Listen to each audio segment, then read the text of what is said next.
Hello, in this 7-minute video, I'd like to share with you some guidelines on how to prepare effective business presentations.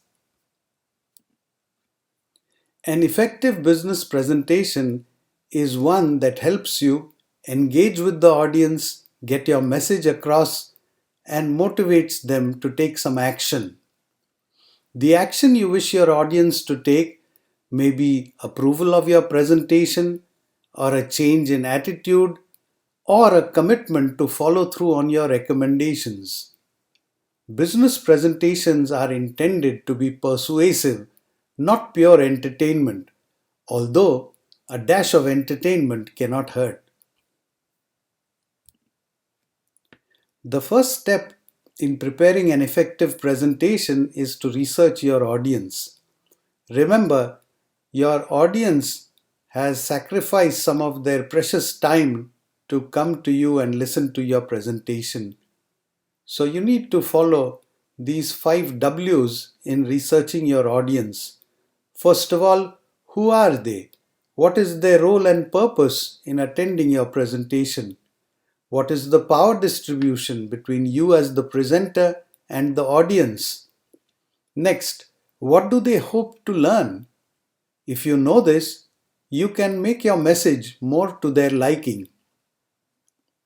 Third, where and when defines the context of the presentation. Is it a formal or informal presentation? Is the audience expecting some visual slides or some narrative on paper or simply a verbal discussion? If it's late in the evening, the audience may be tired. How can you prop up their energy levels? Perhaps provide them with refreshments or just ask them to get up and stretch. What is the purpose of the presentation? Is it a formal sales presentation? Is it a marketing plan being presented for approval? Or is it just to convey information on some new policies or procedures? Get as much information as you can about your audience. Step 2. Plan and organize the structure of your presentation. Notice the recommended structure here is in the reverse order of the presentation. With regard to recommendations, start by asking what are the 3 or 4 main takeaways that you want your audience to leave with from the presentation. These have to speak to why are they there at the presentation and what do they hope to learn from it. The recommendations you make could be related to the marketing strategy that you're proposing or the marketing programs, product, price, place, and promotion, or your recommendations could stem from the objectives at the front end of your plan. Or you could even provide answers in your recommendations to the research questions that were arrived at with the client's buy-in at the beginning of the presentation. Now, working backwards from the recommendations, you need to provide evidence to support your recommendations. Evidence could come from surveys, focus groups, observations, internal company data, secondary research articles, or even from some analysis via statistical tabulations, qualitative pros and cons, and theories from marketing, business, economics, or psychology. Working backwards from the evidence, you have to outline the problems or challenges and where did they come from. The problems could come from the situation analysis or the SWOT analysis, or they could even have come from direct client interviews at the beginning of the project. Going backwards from recommendations to evidence to problems will help ensure a very strong connection between the 3 sections when they are presented in the right sequence: problems, analysis, and recommendations.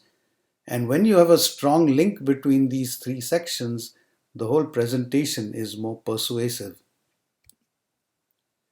In step 3, you need to practice the presentation. This is more important in team presentations which require coordination among the team members. Plan who is going to speak on what topic and in what sequence. Have individual team members prepare their own individual scripts with visuals. Then get ready to do a dry run. So the first time you time the entire presentation without stopping.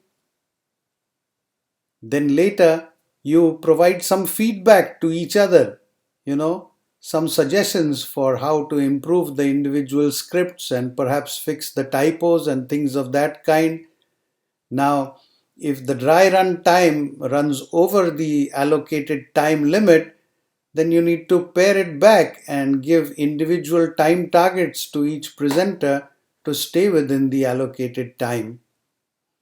Then, based on the new time guideline, have each individual team member, rewrite their scripts and practice them to keep within their time limit. Then do a second run.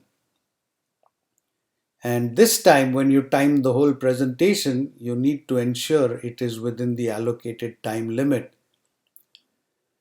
Practice involves a lot of collaboration between team members. Make suggestions to each other, add polish and finesse as much as you can, and also decide on who is the best person to handle questions on each topic during the final presentation. Some pointers for the final presentation on the day of the event.